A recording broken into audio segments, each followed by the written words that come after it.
Good morning. My name is James Spiro, and this is the Roadshow Plus event brought to you by Calcalist and Poalim Tech.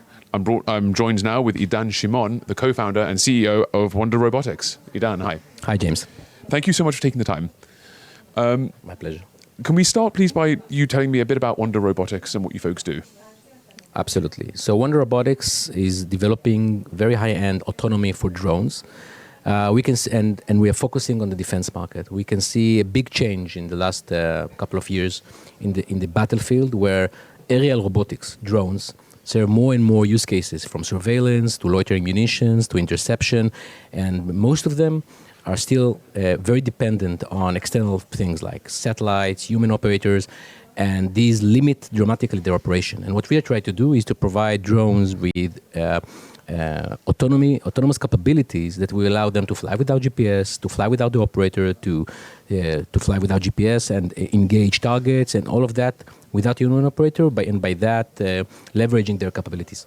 Okay, thank you. So one of the big areas at the moment, at least in the globally, but especially in Israeli tech, is DefenseTech, and the way that drones can be used and applied and fought against and fought with. So where are you folks in that area? Are you more on the civilian side or more on the military side?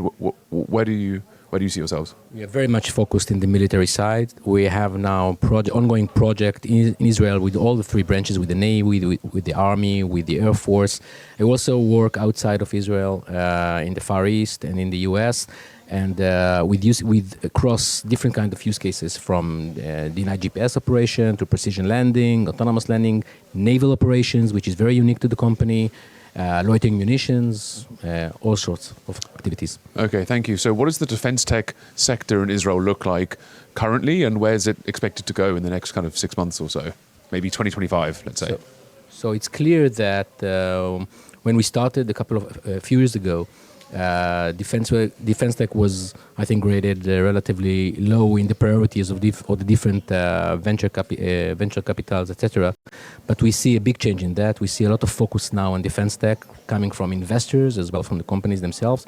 We see a lot of shift of activities of companies like ourselves. We were also working in the commercial market, but now shifted all the way to defense because of all the needs over there.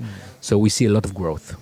Okay, wonderful. And do you guys plan to expand outside of military capabilities, or are you going to stay? Is that your primary area? In the short and medium term, we plan to stay in the military business. We mainly in Israel. We plan to go to the United States. Over there is also a big change in the paradigm in the battlefield, and a lot of use of low-cost collaborative drones.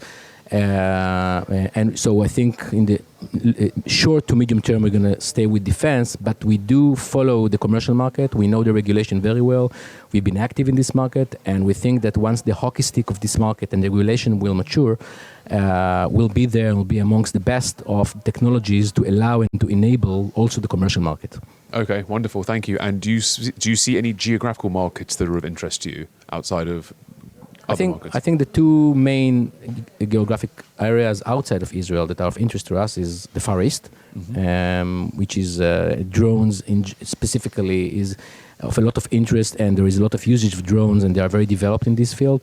And of course, the United States, which is a huge market. A lot of big things are happening now. You can see companies like Angereal and Shield AI, startups that became worth billions of dollars in short term, all around autonomous systems and drones. And we think the market is there, and we want to be there as well. All right, Idan, thank you. It sounds super exciting. It sounds like you guys are keeping on top of things and keeping us safe, hopefully. Hopefully, yes. Thank you very much, James. Cheers. Thank you. For this talk. Thank you. Thanks.